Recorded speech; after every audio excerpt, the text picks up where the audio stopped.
Virtual memory क्या होता है, इसका वर्किंग प्रिंसिपल क्या है, कैसे हम एक कम साइज़ की मेमोरी में ज़्यादा साइज़ की प्रोसेस को एग्जीक्यूट कर सकते हैं, इसका एडवांटेज डिसएडवांटेज क्या है, ये आपको सारा कुछ एक 5-7 मिनट में ही मैं समझा दूंगा और ज़िंदगी भर आप नहीं भूलोगे। इसीलिए वीडियो एंड तक देखते रहिए। हेलो दोस्तों, मेरा नाम है हरमनदीप सिंह। आज मैं आपको virtual memory in operating system के बारे में पढ़ाऊंगा।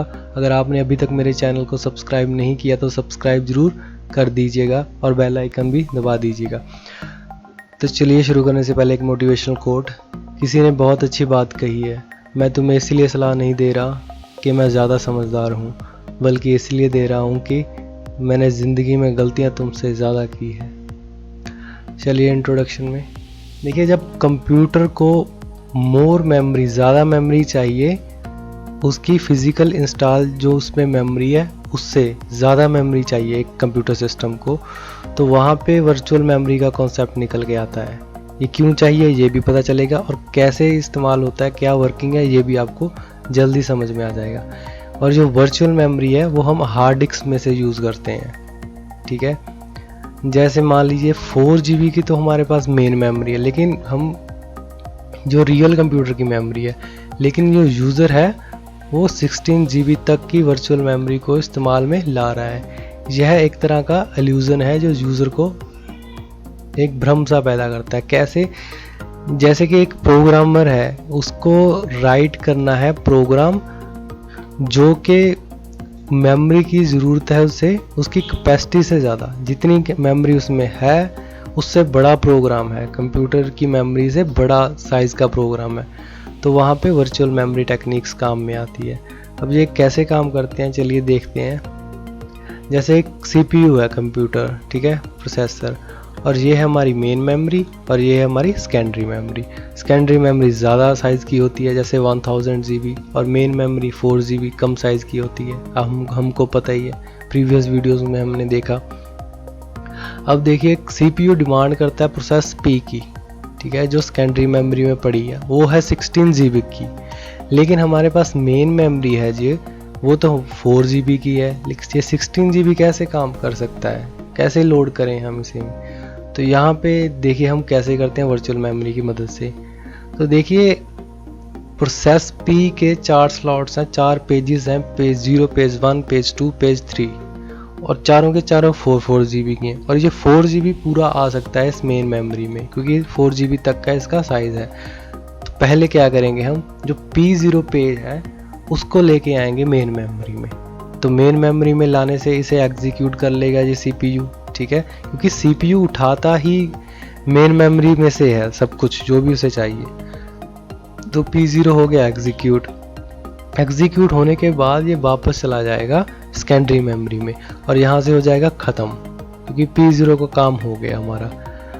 तो इसे बोलते हैं स्वैप इन, तो पेज को लोड करना मेन मेमोरी में, स्वैप आउट, पेज को वापस सेकेंडरी मेमोरी में दे के आना। तो उसके बाद देखिए P1 को एग्जीक्यूट करेंगे, और जब एग्जीक्यूट हो जाएगा तो इसे भी ख़त्म हो जाएगा जी, ये वापस चला जाएगा सेकेंडरी मेमोरी में। ऐसे ही P2 और P3, मतलब प्रोसेस जो P थी इसके चारों के चारों पेज 0, पेज 1, पेज 2, पेज 3, ये सारे के सारे हमने CPU ने असेस कर लिए। किसकी मदद से? वर्चुअल मेमोरी की मदद से।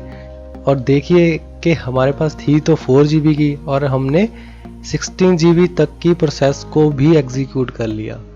इसे कहते हैं वर्चुअल मेमोरी टेक्निक्स। अब ये टेक्निक देखने में तो आसान लगती है, लेकिन इसकी कुछ एडवांटेज होगी, कुछ डिसएडवांटेज होगी, ये आप देखिए। अभी एडवांटेज देख लेते हैं हम पहले। The degree of multi programming will increase. Multi programming क्या होता है कि एक से ज़्यादा प्रोग्राम को इस्तेमाल में लाना। जैसे P प्रोसेस का एक हिस्सा जा रहा है तो ऐसे ही सेकंड प्रोसेस का दूसरा हिस्सा जा सकता है। ऐसे मल्टी प्रोग्राम, एक से ज़्यादा प्रोग्राम काम में आ सकते हैं। यूज़र कैन रन लार्ज, देखिए लार्ज एप्लीकेशन, मतलब लार्ज प्रोग्राम था लेस रैम में, लेस मेमोरी में लार्ज प्रोग्राम को हम यूज़ कर सकते हैं। There is no need to buy more mem, हमें ज़्यादा मेमोरी खरीदने की ज़रूरत नहीं पड़ती। ये तो इसकी एडवांटेज रहेगी। अब डिसएडवांटेज देखिए, the system become slower since swapping takes time. देखिए जब P1 स्वैप होता है रैम में, फिर जाता है वापस सेकेंडरी मेमोरी। तो स्वैप इन स्वैप आउट होने में टाइम लगता है जो सिस्टम को स्लो कर देता है, ये इसकी डिसएडवांटेज है। और उसके बाद है it takes more time in switching between applications. हाँ, अगर एप्लीकेशंस के बीच में स्विचिंग करनी है तो भी ये ज़्यादा टाइम लगाता है। The user will have laser hard disk space for it is use.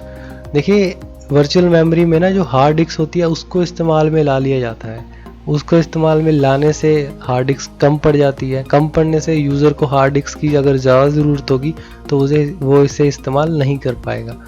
ठीक है, ये रही इसकी डिसएडवांटेज।